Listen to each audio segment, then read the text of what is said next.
Assalamualaikum warahmatullahi wabarakatuh. Dari IF19E ingin mempresentasikan materi mengenai fitur driven development.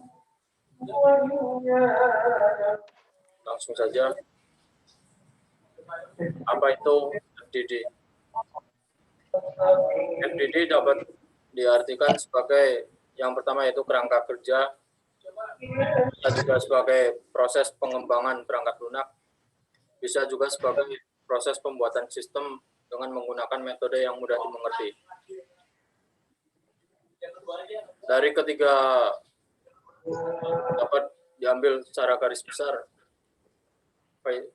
fitur driven development adalah kerangka kerja tangkas yang seperti namanya mengatur pengembangan perangkat lunak buat kemajuan pada fitur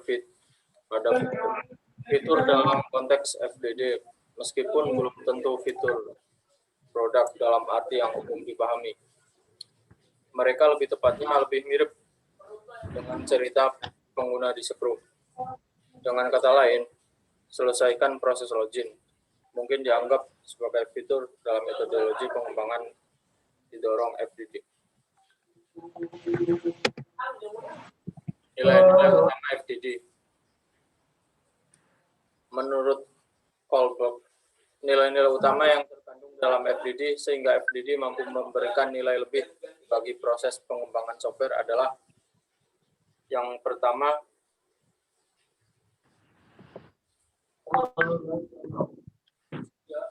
tangible result rather than process pride. Proses dalam FDD lebih mengutamakan memberikan nilai-nilai yang dapat diukur daripada sederet proses yang rumit dan menghabiskan banyak tenaga dan sumber daya. Yang kedua, a system for building system is necessary. Sangat penting untuk membentuk sebuah sistem yang solid dan rapi untuk membuat sistem atau software bekerja sesuai dengan yang diharapkan. Yang ketiga, simple is better. Desain yang dibuat harus sesederhana mungkin, namun mampu menggali semua requirement yang disyaratkan oleh klien.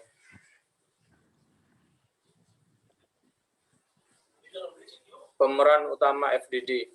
1 ada project manager, 2 shift architect, 3 development manager, 4 shift programmer, 5 class owner, 6 domain expert. Untuk selanjutnya akan dijelaskan oleh Mas Habib Alamsa.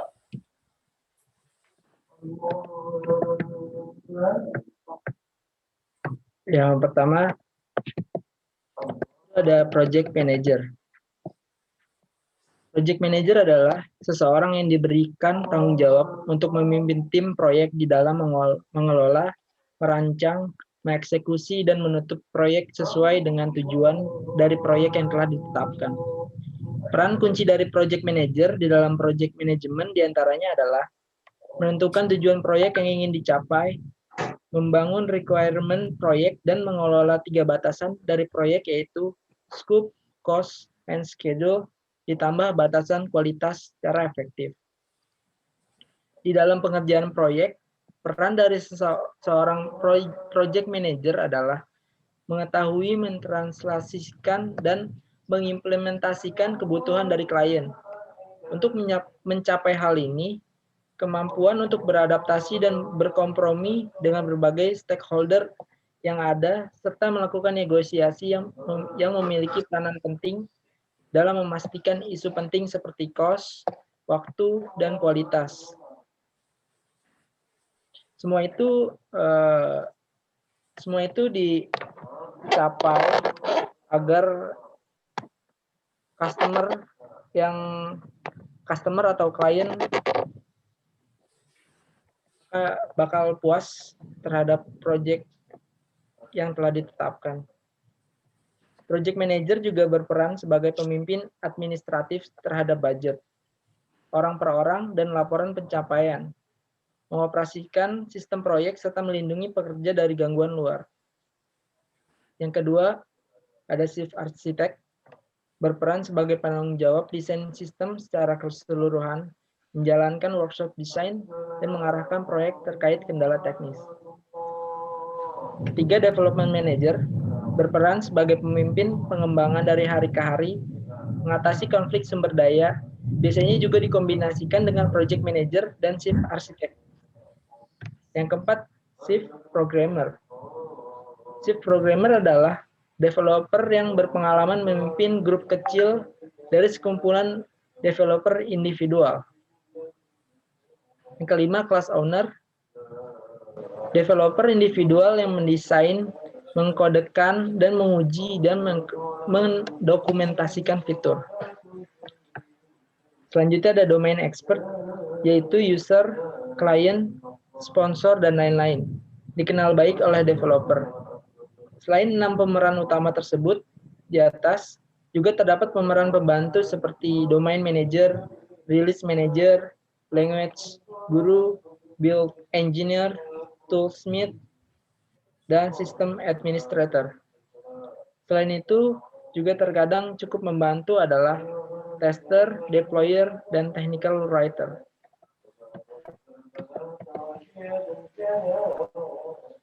Selanjutnya, nah di sini ada diagram dari proses FDD.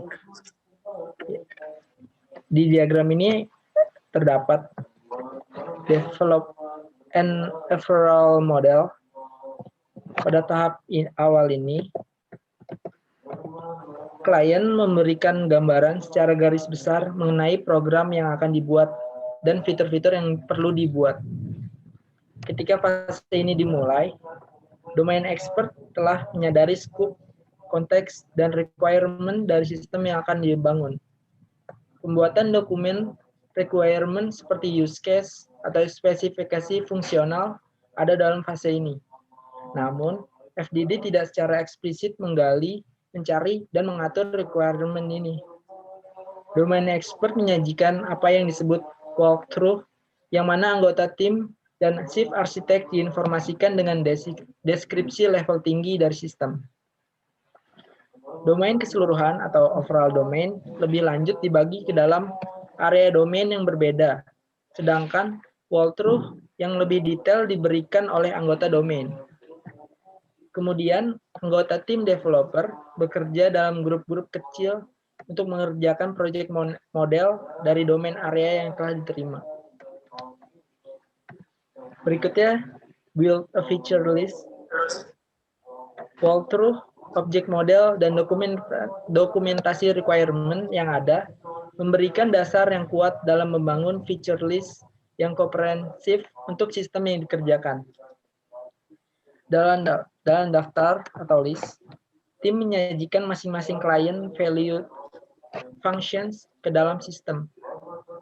Fungsi-fungsi tersebut dibagikan kepada masing-masing domain, area, dan masing-masing grup dari fungsi tersebut disebut sebagai major feature set.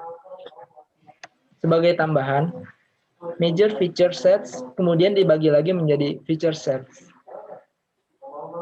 Ini merepresentasikan aktiviti yang berbeda di setiap domain area. Feature list adalah yang dilihat oleh user atau sponsor untuk validitas dan kelengkapan mereka. Feature dalam hal ini merupakan langkah-langkah aktivitas bisnis berbasis customer, bukan teknologi. Bahasa yang digunakan mencakup bahasa yang dimengerti oleh customer.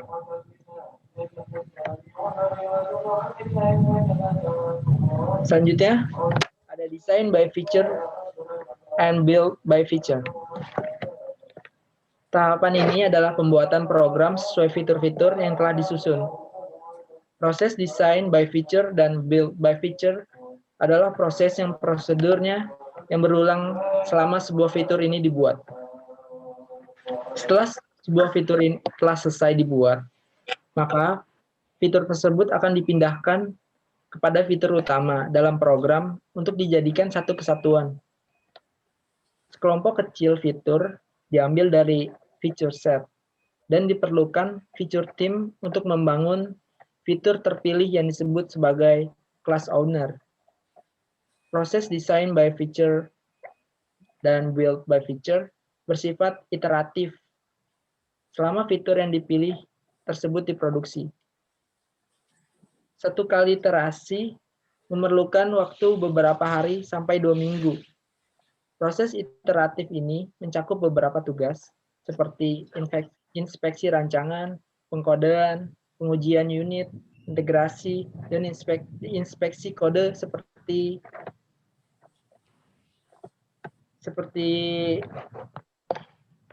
gambar diagram yang tadi kita share. Setelah itu ada project tracking metodologi. Penelusuran proyek atau project tracking diperlukan untuk mengetahui sejauh mana proyek telah berjalan dan mengevaluasi strategi dan kemungkinan yang akan dijalankan terkait situasi itu. Menurut pula, untuk mengatur kemajuan tiap feature dalam proses FDD terdiri dari 6 milestone. Di setiap feature-nya menggunakan ukuran presentasi. Mencatat waktu feature selesai, diatur dari feature set dan feature area. Direpresentasikan secara grafis kepada manajemen di level yang lebih tinggi. Juga disusun tren dan grafik digunakan untuk menunjukkan kemajuan.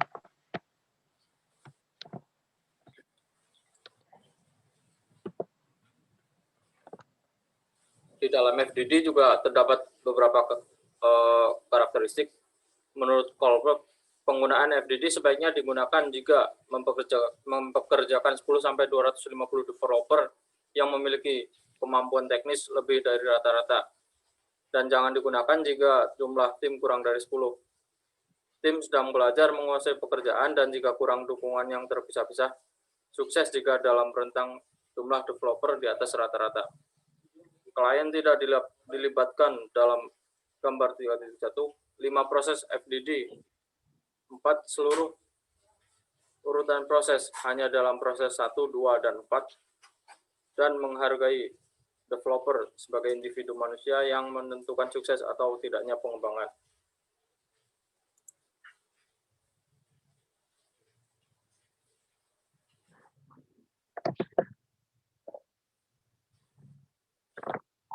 Selanjutnya ada kelebihan FDD dan kelemahan FDD yang akan disampaikan oleh Novan.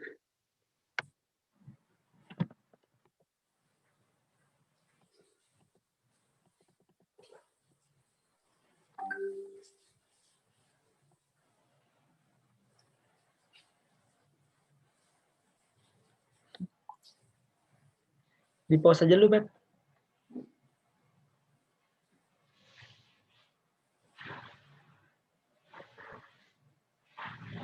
PDD, FDD. Proses 5 langkah sederhana kemungkinan pengembangan yang lebih cepat dan memungkinkan tim yang lebih besar untuk memindahkan produk ke depan dengan kesuksesan berkelanjutan. Memanfaatkan standar pengembangan yang telah ditentukan sebelumnya sehingga tim dapat bergerak dengan cepat.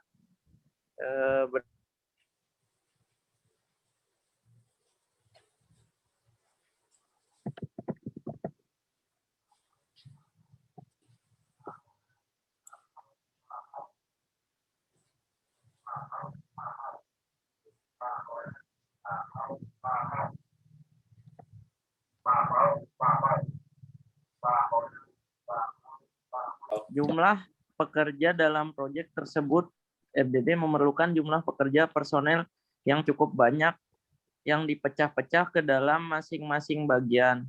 Jika dilihat dari segi biaya, semakin banyak bekerja maka semakin banyak pula biaya yang dikeluarkan untuk membayarkan hak mereka.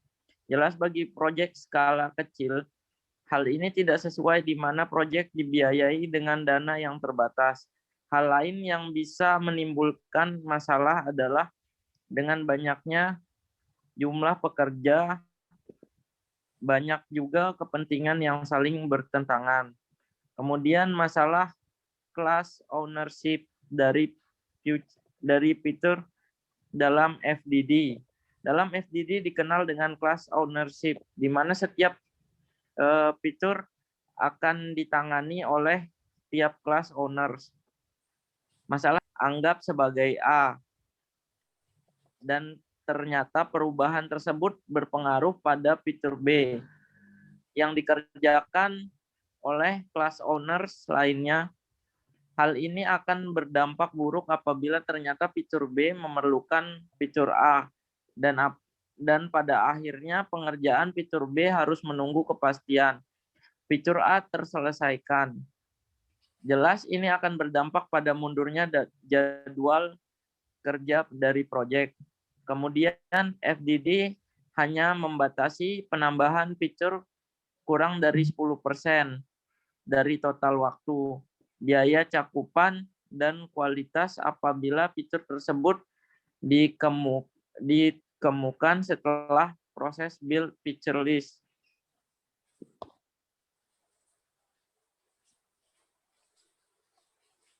Next.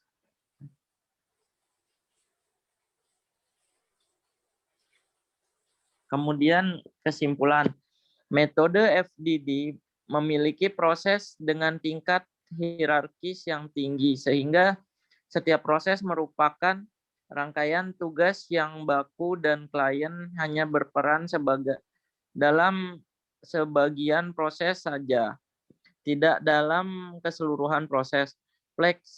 Fleksibilitas dan kemampuan menghadapi perubahan masih bisa dilakukan walaupun melalui proses iteratif yang panjang karena melampaui beberapa prosedur sampai feature diberikan ke klien.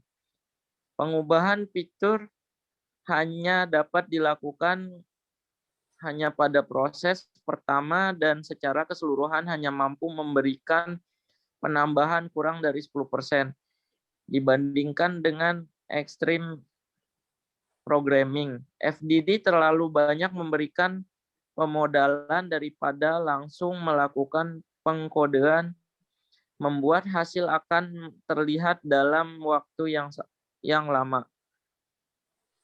Walaupun hal ini memberikan keuntungan untuk proyek dengan skala dan kerumitan yang lebih besar, walaupun proses FDD tidak mendukung sepenuhnya ciri-ciri metode Agile yang ideal, namun masih tetap mampu memberikan keuntungan sebagai metode yang fokus dan memberikan hasil nyata bagi konsumen, dan tanggapan akan perubahan yang mungkin terjadi dalam masa pengembangan dengan kerumitan yang lebih tinggi, orang-orang yang lebih banyak, dan waktu yang lebih lama, membuat FDD cocok diaplikasikan untuk proyek-proyek dengan skala yang lebih besar. Sekian presentasi dari kami. Terima kasih.